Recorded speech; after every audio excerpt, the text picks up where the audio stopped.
Okay, hi everybody. We are live recording. Good afternoon or good evening. This is Tonya Scholz. I'm here today with my co-host, Lynne. This is Social Chat's Healthy Lifestyle. It's kind of interesting to be introducing my next guest. I have my player running, so let me just turn this off.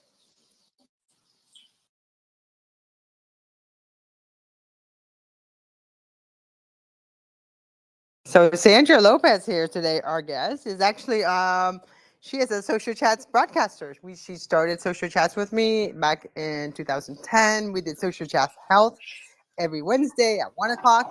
Rain or shine, we were streaming no matter, and we went from platform to different platform. But and then we literally, I think it's so funny that we're gonna be talking about this subject, but at her event that she's hosting this coming weekend, I'm excited for her because we've been on the lockdown. So, but Sandra Lopez is actually a medical esthetician and she has her own company, Skincare by Sandra. But Sandra, how are you? I'm doing well. I was confused for a moment when you said my co-host Lynn. I used to be the co-host of the health segment. I'm doing really well. I'm doing really well today. I'm feeling excited for the event. Turn On Must Return is what it's called on Meetup, on the platform Meetup. Before You we can start, sign we start up. talking about the turn on. Let's talk about yourself. I think this is your first Twitter Spaces to be talking about. Besides your turn on, you're the founder of the Turn On South Florida, but the meetup and you hosting really incredible events and helping people connect with themselves. But let's talk about Sandra Lopez. Sandra, can you tell us a little bit about yourself and what are you doing these days What am I doing? besides planning a I'm turn on? Well, at the moment, yes, planning a turn on. But yeah, I've been exploring in different sexual groups, such as, fetish scenes, BDSM, swinger lifestyle, polyamory. I've been doing a lot of research, basically, is what I call it. But I'm having a lot of fun doing my research. And I've been um, attending parties and meeting people. And it's really interesting to see how every every different group has its own set of rules, and they form boundaries, and everything is really not connected, even though most people will tell you, wow, oh, you're into the fetish scene.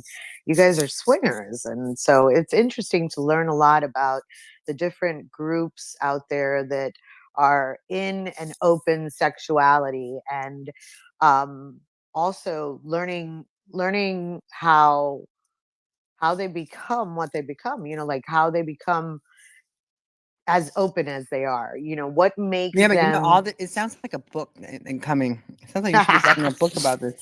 Oh yeah, I probably should start at least putting it down somewhere, like blogs or about different scenarios. And I really do have like a soap opera. It's really funny you say that because I went over to my daughter's house, and I was explaining to her that I was at an event over the weekend, and it was supposed to be five couples, and four couples went down like bowling pins. They ended up going back home because it gets really convoluted, and you don't realize that a lot of your blocks and your boundaries are crossed sometimes, and you don't know how to express yourself or communicate, that this is happening, other than chaos, and what we call in the orgasmic world, we call the messy. So they ride through the messy, and it was five couples, and then it turned out to only be three couples. But I'm sure that was better than. it was a soap opera. So it But was you're not really. really answering my question though. So who is Sandra Lopez? So Sandra Lopez is a sexuality and relationship coach that practices orgasmic meditation. And I use the practice orgasmic meditation as a model in coaching. So how that works is there are, steps to practice orgasmic meditation, and we go through the steps um, to find out how we're feeling basically in our bodies.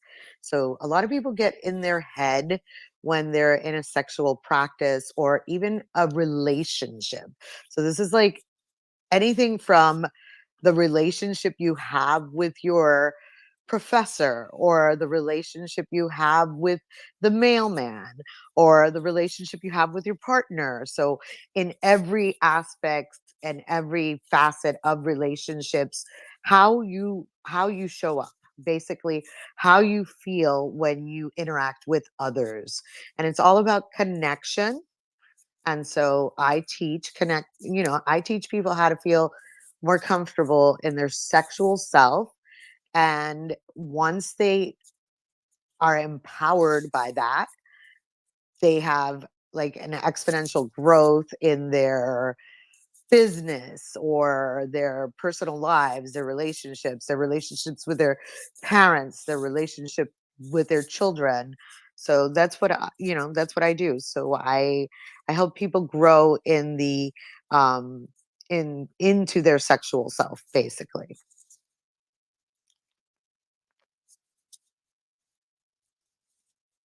And when did you get? I remember when you went down this path, but when you went away and got and you learned and you met up with the Om community. Can we talk a little bit about that?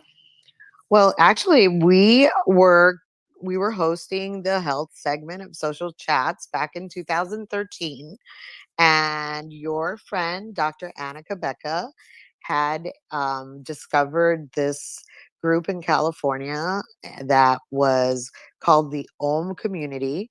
She focuses on sexual trauma, and she was looking for not only something that could help her patients, but could also help her own personal life. She was in a relationship, and she was having, a lot of difficulty in the sexual space in that relationship. It was a new relationship, and she delved into it with her partner, you know, through like doing, just experiential, doing it herself, doing it with her partner, and finding out what this could do for her clients, or her patients rather. And so we had her on the show quite a few times, and she spoke about, the orgasmic community. And I was totally like jumping up and down, like, oh, I want this, I want to do this, I want to really find out about this, I want to delve into it. And through my excitement, your push, because you said this is something you totally would do. I really just like I took their offer. They offered us both tickets to uh, what they called a convention of orgasmic meditation, and it was truly, a educational um convention. Like, there were different doctors. One of the doctors that she's pretty famous is Dr.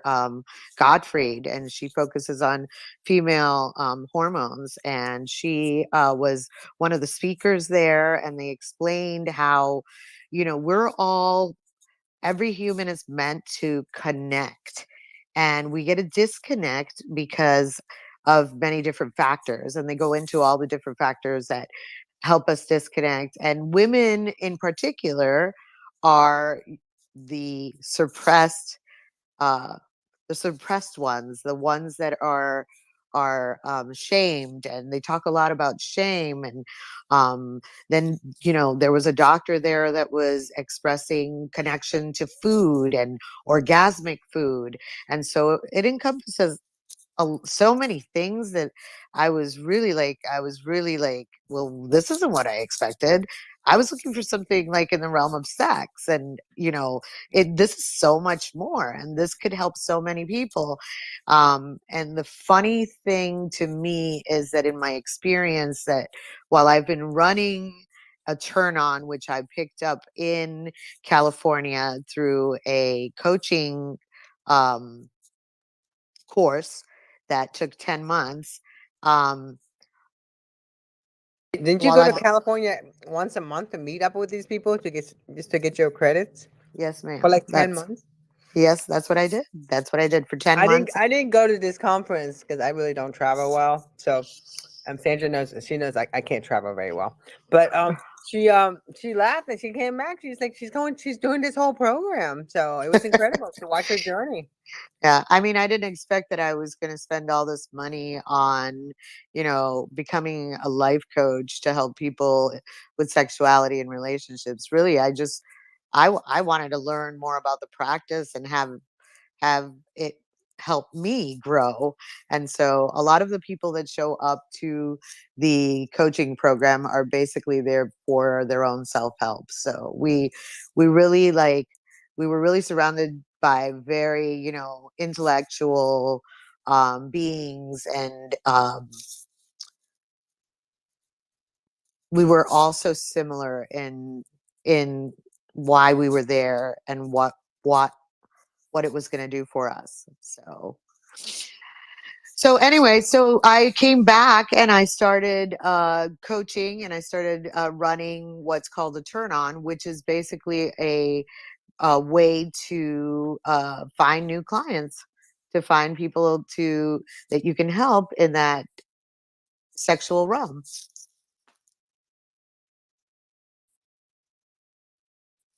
Yeah, I remember going to your first one, but I've seen like some of the people that attend your meetups.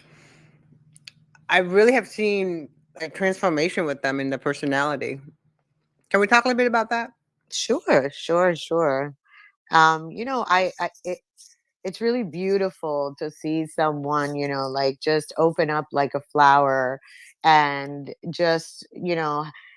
y- just show up so beautifully and have more ease in their own self. When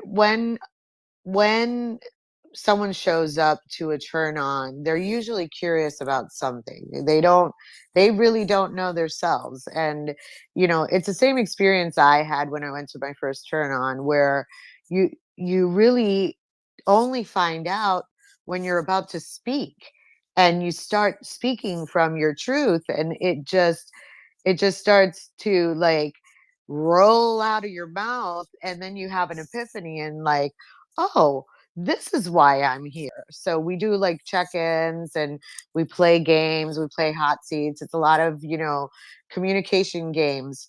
A lot of people think that we're taking off our clothes, so I have to let them know we're not going to take off our clothes when you get here. So it's quite funny. I've had some funny experiences with people bringing like sex toys to my events. So, yeah. So Did like, you go? Did you say, "Excuse me, sir, you please check that at the door"? well, they're usually like in their bags, and then they realize, and they tell me later, when they feel more comfortable, and when they start to open up like a flower, they laugh about it. Um, it has no orgasmic meditation has nothing to do with that. It's basically um, a practice where it's focused on the female orgasm, and you bring up orgasmic energy to connect with yourself. As a woman, we are really unaware of the possibilities of orgasm. There's so many women that don't experience orgasm. It's only like 66% of women that actually experience orgasm.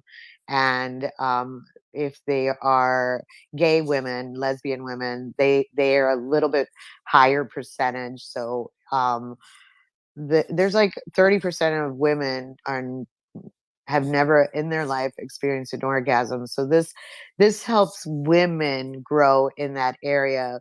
But I have to tell you, I've seen men like totally transform as well. And it's really hard to explain sometimes. Like you have to show up to an orgasmic meditation program like a turn on, or an om session, or an om demonstration, or a how to om class, to really like really learn what it is, and what are the possibilities that come out of it. The experience is really amazing. Yeah, well, I've been in your first one. I've sat in the hot seat. It kind of reminds me, if you really think about it, it's almost like a virtual Twitter Spaces, because it's like you go around the room. There's like 12 people. Yeah, There's 12 people. There's chairs in the middle of the room. Like the way you have it all set up and stuff. So I think that it's interesting, and also the human connection that people are seeking, especially now coming out of the pandemic. And could you imagine just like hugging your friend for the first time, or spending time with your family and stuff? And people don't are I still, a lot of them I find still have PTSD as just the thought of like hugging someone. So do you feel like bringing back a turn on is such a good time right now? totally is. It totally is. We all need to reconnect. We've been in solitude for so long, and you know, I feel I feel that the distance has actually caused a awareness, and awoken people into that desire to want to be social, to want to be with people, to want, instead of creating introverts, it's actually helped a lot of people understand, hey, I am a people person, I am a social person, I want to have that day-to-day connection with other humans, because we all seek that. And that is a huge tenet in the orgasmic practice. It is mostly about becoming connected with yourself and with others. Once you connect with yourself, it eases and finds its way to making it much more uh,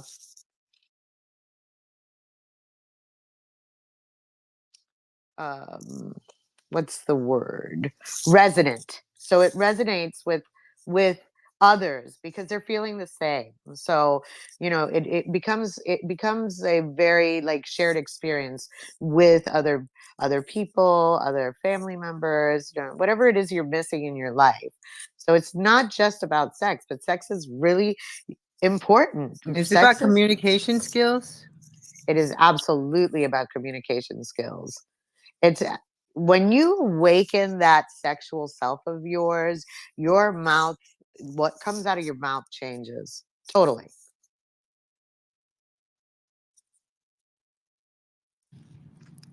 Yeah, I agree with you on that. Hey, Lynn. Hey, Lynn, does Lynn have a question or want to say something? Yeah, hey Sandra, it's very intriguing. I've never really heard of this before, and I'm really quite interested in it, and can see that this would be, an amazing practice, because I'm actually, when I talk about health and well-being, I say to everybody, find out who you are, like go on a self-discovery of who you are, like find out who you actually are. But what you're doing sounds like that next step that yeah, I'm really intrigued. I'm just sitting here listeing, soaking it all up, and I'm thinking, where can I get into one of these classes? Actually the Om community um was described as a bunch of modems, right? Like computer modems, and that we were communicating with each other. And the more we communicated with each other, the bigger and larger it became. So like we started spreading and communicating further and further into the world. And I can probably guarantee that there's a community in Australia. Yeah, I'm sure there would be. I mean, I think like, so do you find that people have trouble with intimacy and they get it all mixed up, like you said, people come expecting that physical experience of sex, but we haven't really discovered that intimacy or what it is really all about. Like I find that even with my kids, sometimes I go to give them a hug and oh, I don't want to hug. They're sort of like scared to hug sometimes, and they're scared to be intimate with people or just to have that because there's sometimes things that affect them, their own experiences with either a bad sexual experience, and so they relate it back to that. Like, how do you? Yeah. Well, Yeah, I think it comes from their peers and from, from so like your children are coming in contact with the children that come from parents that, don't touch yourself, masturbation is bad, this this kind of stuff. Then they shame your children and your children then come home confused like, wait, why do you hug me? We're not allowed to do that to our friends, you know so it's kind of like they're learning from their friends what you're trying to teach them is okay. They're learning that it's not okay. So that's why they have to, like you said, know yourself, right? Like teach them to know themselves so that they can come and that they realize that it's okay to be who they are, you know, through being really really grounded, really knowing yourself. That's, I mean, like what you said was really great. But I think your children, the more you show them, because you are their role model, they will feel more comfortable. They will know that it's okay. The more they see it around them. yeah. So right. Do you So find like that people? Yeah, sorry, so sorry. like another thing I was going to mention is that, like, sex and masturbation being like one of the first things we do as children to ourselves without even knowing, is still a taboo all over the world. Still a taboo when we have like grown so much in sexuality and intimacy. Masturbation is still a huge taboo. And so that's one big thing that you can teach your children, like when they're in their teens, like, here, let me show you. This is what you need to do, whether it's a boy, whether it's a girl, or it's okay if you're touching yourself. This is self-love. This is self-care. You know, this is how we're going to teach the next generation, or the generation that follows. Like, we're going to keep opening up. That's what I expect. Because we've been repressed for a long time, especially women are told that, sex is only for making babies, and then men are allowed to have sex. So that's kind of an imbalance, if you don't say. It gets confusing for the whole world. Yeah, I must say that I get a little bit scared myself, like what you were just talking about. It's like that's how I was brought up. I was brought up about certain things are dirty and you don't do certain things, and so you're very right. It has a big bearing on how you end up yourself because of all the things that you've been taught or actually not taught. Maybe it's the neglect of not being taught these things, or our parents or those our peers around us, don't understand it as well. And I also feel like because I've got 7 daughters and one Wow. son. Yeah. how Sex was how not an issue. no. um it's and for them, like one of them has been through quite an horrific experience with a a forced rape situation, and it's really affected her in a big way. And it's like to the point of where she doesn't, like the sex side of it or the intimacy side of it's really quite horrific for her now. So how do you help someone in that situation? Is this appropriate? Is this sort of therapy appropriate? I'm sure that it would be, but how would you approach someone in that Well, position? it is a pretty cathartic practice. where, it helps a lot of people in different areas of trauma. However, they have to be ready, and I say, seek out seek out mental health, because with rape, mental health is what continues to block them in the future. Absolutely. Yep. Yeah. That's what I've been finding with Yeah. my daughter. She's really struggled a lot with it. And it took her quite a couple of years to even come out. Like, I always knew something was bothering her.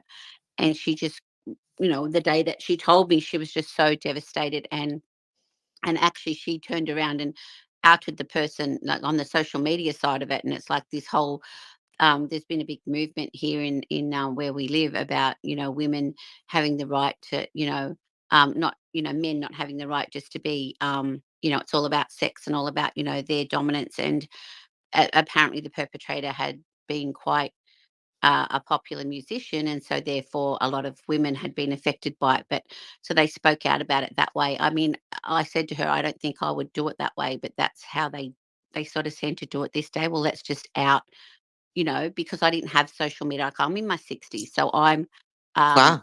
like I've seen a lot. The way I was brought up is completely different. You never talked about sex. My mother gave me a book when I was probably, I don't know, 12, and it was like it was called Every Woman. Here, read this. Like, I didn't get told by my parent, mum, or my aunties or anyone about periods or anything like that. Like, it was very much old school. So I tried to reverse that and have openness about how our bodies work, and what these things, instead of, just, waking up one day with, blood in your pants and freaking out thinking you're going to die. You actually Yeah. have to, you You're know what I mean? actually Because that's scary. That's scary for a kid. That's sort of what happened to me. You just get given this book shoved in your head, and you don't even know, don't even know how your body works. And I think that's what we need to actually help people is understand, and actually, how does your body work? What, as a woman, our body's different to a man's body, and those things that we go through as a woman, and it's, yeah, I'm really pleased that we're getting, past a lot of this stuff. But for me, I don't even really know myself how to find these things, or hadn't thought about what you're talking about today. So I am really interested. I want to, if there's any books, or if you DM me later and help me I with will. I will. where I might be able to find some of these things, because I really think that this is amazing. I really love that you are actually opening up that conversation. It's not about sex, it's about self-discovery. It's about finding out, how our bodies work, and what will actually help us. Let's face it, when you're in a really good relationship, when you have good intimacy, when you have those connections with someone, which I've found with my second husband, it makes all the difference. It really does make a huge difference when you connect with someone on a different level besides just sex. Correct. Correct. Correct. Yeah. There's so much out there right now that it really brightens my heart, because it helps so many women just like yourself, and just like many girls today. Even, their parents grew up in the same way I grew up in. The same way my mom was like, no sex before marriage, and I was quite of a rebel in that sense. Not that I wanted something raunchy or ugly. I was just really curious. I was like, what's this thing, people are talking about sex? And when I got my period, my mom told the whole neighborhood, and I was like, what the heck is she doing? Like, we didn't understand, because we weren't really spoken to the right way. We weren't told. It was just like all taboo. Like, this is not really something that they didn't know how to do it. We can't really blame them. So you can't blame your parents either. But Exactly. but there's a lot of things. Actually on Netflix right now. It's more on the sex and sexuality. It's called The Principles of Pleasure. It's a short series of 3 episodes, 1 hour episodes, and it talks to women. It's for women of every race and color, and it tells them, how how we how we have become, um, evolved in a sense, and this is how it's okay to have pleasure. So that's where a lot of it is repressed, is that sex is pleasurable, it brings connection, it brings all that, but sex is pleasurable, and is pleasure okay? Yeah, Is it okay to exactly. feel good? Yeah, So exactly. it's a good little series just to watch yourself, and then see if Right. maybe it helps any of your daughters. And then Yeah. there's a lot of things on the internet. There's also other shows that don't come to mind, but I will definitely DM you with a list of different books and different shows, like visuals, really great.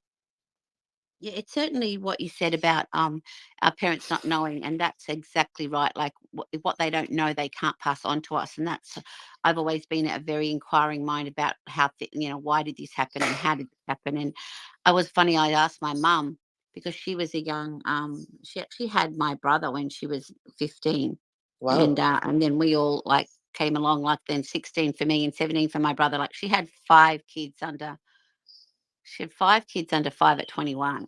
So, And can you and she can was you having imagine she didn't know anything about she sex? did it, and when I asked her later on, years later, about, because her and it was horrible for her because her mum, like, my grandmother was very much like what you were talking about, you don't talk about this, this like really, supposedly Sure. this really, strict Christian person, but was always judging and always judging us. And we found out later in life that my nan had actually had a child before she was married, and that child had been taken away from her, and it was all this secret stuff and all these traumas that come down. But I asked my mum, I said, well, mum, how did you find out about like periods and stuff? And she said, well, my mum, when I got my period, my mum gave me a pad and just said, don't go near boys. That was her sex education. And it's like, you know, why? No You know what I mean? explanation. It's so weird. It's like, are you kidding me? It's like, and this is just, and yet when we found out later with my grandma that she, like we weren't judging her, but it's like she judged. It was just, it's ludicrous. We have to take the chains off. We actually have to get the lines of communication on and help our kids and our communities, feel free and alive, and be able to feel and not feel guilty about these things, because we feel guilty about, sometimes you feel guilty about the feelings that you have because you don't know that they're actually okay and it's real. And like even my kids at times they'll go, oh, we don't you don't talk about sex in front of them because it's like, oh, we don't want to know that our parents are having sex. It's like the whole taboo thing. Like I said, well, how Right. do you think you got here? It's just hard when you haven't been taught how to speak about it or how to actually bring it up. It's really, I mean, I struggled when I was younger. I'm a lot more open now, but when I was younger, I really was confused and really, like, yeah, I was just used to do my head in a lot because I just didn't, the teachings that we had were just all, when I look back now, it was pretty skewed up. But like you said, our parents and our grandparents before that, and it was just these taboo subjects that, why can we talk about everything else, but we can't talk about the very thing that affects us, because that affects us in that very intimate way. Why can't we talk about that? That's what I want to know. Yeah. Well, the reason is they were trying to control us. They were It's all for control. So once we like realized that it was for control and not for any other reason.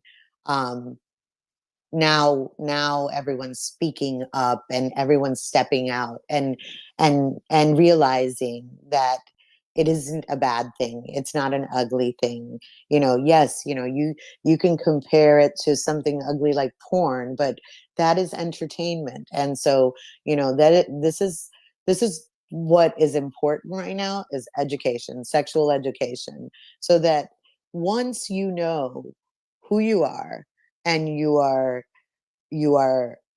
aware of your sexual self, you are a very powerful person. You are in your own power.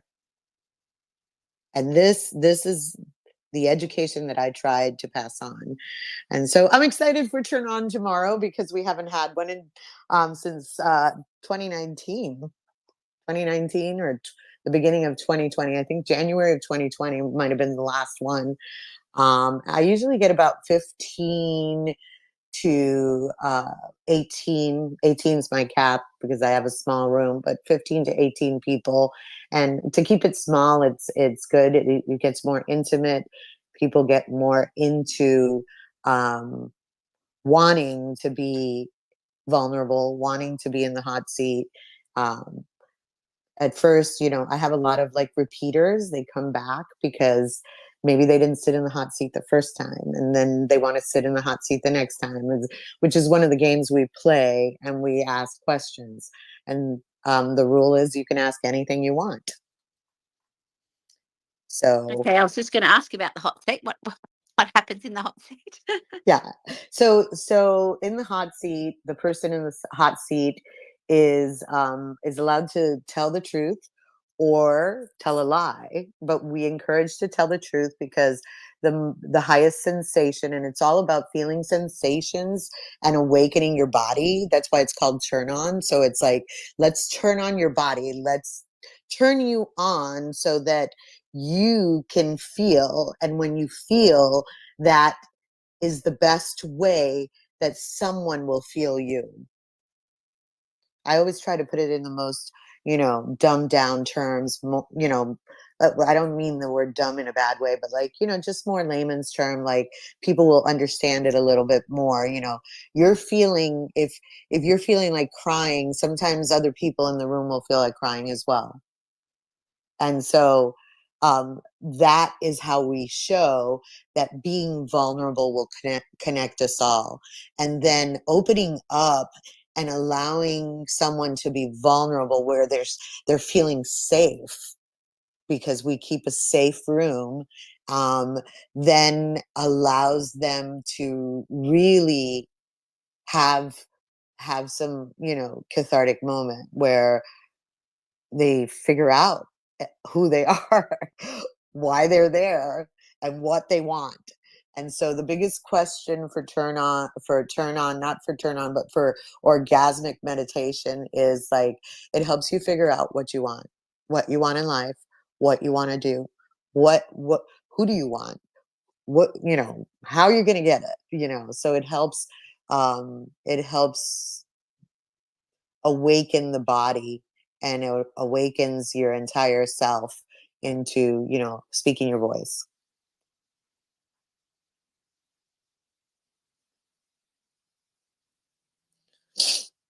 That's awesome. Yeah, I can. I had no idea about this, so I'm actually going to be looking forward to connecting with you and working on some resources. And yeah, So, Yeah. Sandra, will you be hosting a turn on every month, or this is just the first time just to see how it's like? Actually, I'm creating a different model. I used to have a turn on every Monday, and for me it got a little bit like mundane, because sometimes, I'd get a room of 20 people, and then sometimes I'd have a room with one. And, because they knew it was happening every week. So now I kind of want to do it where it's not like on the same um it's not on the same date or the same week. It's kind of like, if you make it, you make it. If you don't, you're going to miss out. So we're going to have different events that are connected to Turn On. Like, we'll have perhaps like educational pieces. Like, today we're going to talk about the vulva, or, let's find out about the vulva. What do you know about something like that? Or, let's find out about the penis, and, how it compares to the vulva, and, just different education to make people aware. Because I can't tell you how many times I've had a turn on where someone has told me that they've never seen themselves. They've never looked at themselves. They don't know what they look like down there. And so there's a lot of like discovery and um, self-help in these groups. And so we're going to have educational segments maybe once a month, and then a sort of like a meetup, and I'll have a class every like 6 months. Well, that's good, because this way you don't have to be so. It's a lot of work. Yeah, it's a lot of work. So I'll do like, I'll do something like educational once a month, TurnOn once a month. And then, I don't want to be there every week. Cause I am there for them when they need private sessions. So I do private sessions as well. It's a coaching session, and I use the orgasmic meditation practice, which is a 15-minute practice to go through like the steps, and making it safe, uh, making it where they can ask for what they want, um, and having them discover whatever it is they need to discover in the sexuality realm, or even if it is, they don't understand why they don't get along with their mother.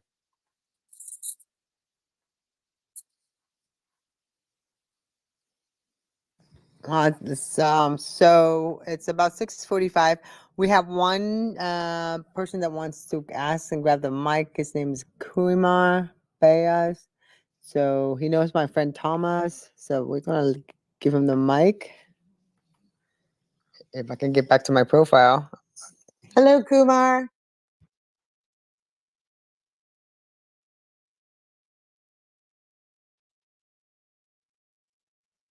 I just added him as a speaker.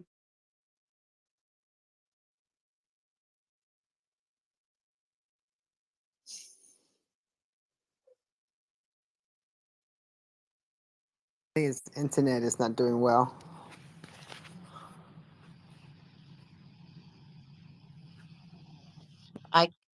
I think he's going to rug on me because I can see the circles just running around for me. Yeah, So I can see it too. That's why it's not. I don't even know if it's gonna happen or not.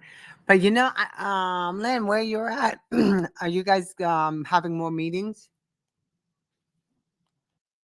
sorry, you're talking to me? Like having more in-person meetings? Are you talking to me? Like in Australia, are you guys lifting the mask ban and stuff? Oh, sorry. Yes, sorry. I was like, I was just I dropped out a minute there for me, so I wasn't sure if you're talking to myself or Sandra. Yes, we're there's no restrictions basically where I live in New South Wales. There is still a couple of states who are being a little bit stricter, but we don't have to show any vax certificates. The only place they've got restrictions now is the hospitals are still fairly on lockdown.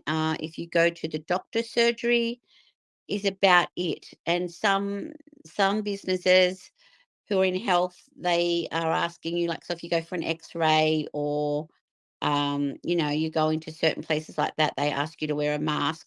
No one's checking into anything at all. We still have daily cases, but it's not being broadcast at all. We have to really dig or find them out.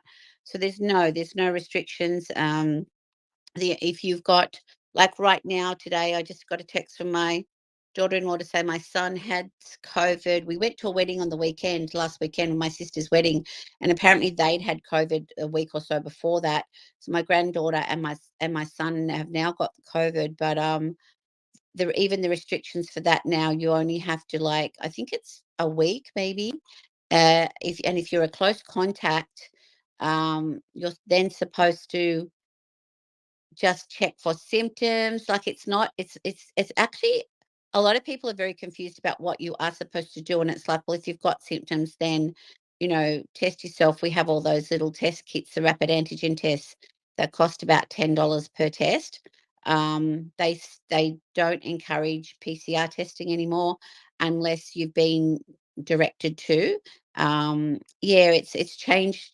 It's actually become like a non-event as such, where everyone's responsible for themselves, and leaving it up to the individual workplaces, and cafes and all that sort of stuff are open. You don't have to show any vaccination or anything like that. So it has become, and most of Australia is like that now. Each state's just opening up slowly. We've got one state that's been locked up. I think we're allowed to travel there now, but it's been the one in the Western Australia that's been very strict. But other than that, yeah, we don't really have any restrictions. That's great. Well, both Sandra and I are from South Florida, so there's no restriction. And it's literally like, it's interesting how how people are, and for myself, I'm hosting an in-person event, so it's exciting. And then now Sandra's doing her in-person event. That's exciting, So I think that's I feel good about it, but again, you never know. But at least we can just enjoy the moment.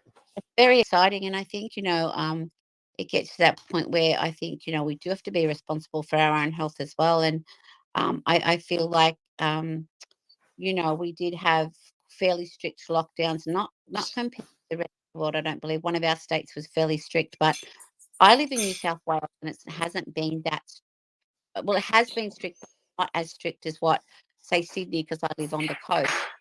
I feel like I know that Sandra was talking about she felt that people were ready for that connection again. And I agree with that. But at the same time, I'm a very social person. And I found because we were told we had to stay at home, we weren't allowed to visit our kids even 5 years away. Like it was quite strict. And we were still able to like go to the beach because our beach is really close to us and we rode our bikes. My husband and I don't have any kids at home anymore. So the kids, and even our daughter 5 kilometers away, she was just outside of the she was very anxious about it because well, you're only allowed to see one person from a different household, yet you can go and work at work, which is more than 5 kilometers away. So for her, it was very, very stressful. And we just sort of got used to not going out. A lot of the cafes closed down because we've got a lot of cafes, and we just got used to not going out. So we've actually got to the point where we're going, hey, we actually could go out now. So like we got so used to being at home. And I mean, we've always done lots of cooking at home, and we did appreciate being home and our kids more now, inviting them more over now. And not that we didn't do that before, but I see people are yearning relationship but don't know how to connect back into it. So I figure what you're doing, Sandra, is actually going to be so beneficial for people as well to learn how to connect back, not only with themselves, but with other people. And like you said, what is it that you want? I say to people, what is it that you want? Who are you? What is it that makes you tick? And what does your body need? Like I come from the health and wellbeing side. What does your body need to be healthy and strong? What is my food? It may be different to your food. What makes you tick? Find out. Go on a journey of self-discovery and find out, what your body needs to survive, not just survive, sorry, but to thrive. We need to be thriving, not just surviving. And I think, this pandemic's been cruel and it actually a lot of people have pivoted and they've actually done lots of different things that they may never have done, so there's lots of positive. And I just think now we need to be out there talking about our mental health is not it's not outside of us, it's who we are. I don't really like the word mental. I don't know what else we could talk about, but let's just get the conversations going on how do we feel. How we're taught not to tell our feelings, we're taught to hold everything in. And we can't tell people when we're sad or that we're feeling not okay today because someone's going to judge us. I think we just need to take the wraps off and try and open up, like you said, Sandra. We've got to be ready for it, but at the same time, let's just be more open and help other people to be free from that, the binding up of not being allowed to say this or not being allowed to do this, because that's how we were brought up. And I think that takes a while for those shackles to come off for us to feel even or even comfortable in our own skin. And that is exactly what the practice is designed to do. And when Tonya said that she she has noticed how different people have flourished, and this is where they flourish the most, is they can say what they want. They feel comfortable in their own skin. They're not a wallflower anymore. They're more outgoing, and they just they look happier. They're just really, really, really loving themselves. So I love that. That is so amazing. Thank you so much for what you do, because it's just really got me excited actually to delve into it a little more. I'm glad. I love the word excitement. On that note, I must go, ladies. Thank you so much for having me. What time And is your event tomorrow? my event tomorrow is at 6:30. I used to run them at like 7 o'clock, and now I'm just a half an hour earlier, just so we don't go that late. Sometimes everybody, they like it so much that they don't want to leave, and so they end up at a restaurant right down the street to continue their connection. So it's really beautiful. And so this way, dinner's not that late and everyone can go to dinner early. So 7:30 at the Soul Oasis in Boynton Beach, Florida. Beautiful Florida. Turn on must return. I love that. That should be like a big video. Like, turn on, must return. Da-na-na-na. Have a wonderful evening. So nice to Thank meet you. Lynne. Yeah, we're gonna go ahead and shut out the space. Lynn, it was a pleasure. Do you have any upcoming event that you are doing right now? And NFTs for Freedom that you want to share with us? Um, no, not really. Steve, because he had lost his brother recently. There's not a huge amount of stuff happening. Being that I'm in Australia, I get a little bit sort of I'm in the future, so sometimes But I'm still working with Steve, but I haven't really been doing a lot with that at the moment. I am actually just writing a book. I've decided needed to write a book. I wanted to write a book for a long time, but I didn't really, I just thought, But anyway, I've started doing that on health and well-being. So this could be a subject that could be included in that book if I explore that a little bit more, Sandra. Yeah, just wanted people to really find out what health and well-being is about. It's not just about what's on our plate. It's about so much more. And I really want to just take the wraps off that as well, because we've been taught so many traditional things and there's so much out there to grab our attention, that I just want everyone to know that, they deserve to be here, that it's okay not to be okay. It's like, who are you? Like, you know, um, look in the mirror and love yourself, and not, you know, feel like that you're a fraud, that, you're just surviving. I want everyone to thrive. I want people to know that, they have something to offer and the world needs what they've got. So that's my journey at the moment. I do want to do some retreats and things, but I'm just really taking it slowly and just finding out, I'm open to do health coaching as well. And I do coach people. I'm not really pushing that at the moment, because I just want to really just, yeah, work out. Well, I suppose I'm on my own journey of self-discovery as well. That's beautiful. Because our journey is never ending. So everybody have a great day, and thank you, Lynn. Thank you, Sandra, and we'll be back Thank next you, Tonya. Wednesday for another Social Yes, Chats thank Healthy you, Lifestyle. Sandra. Bye, Thank you, everybody. Tonya. Thank you, Lynne. Bye-bye. Thank you.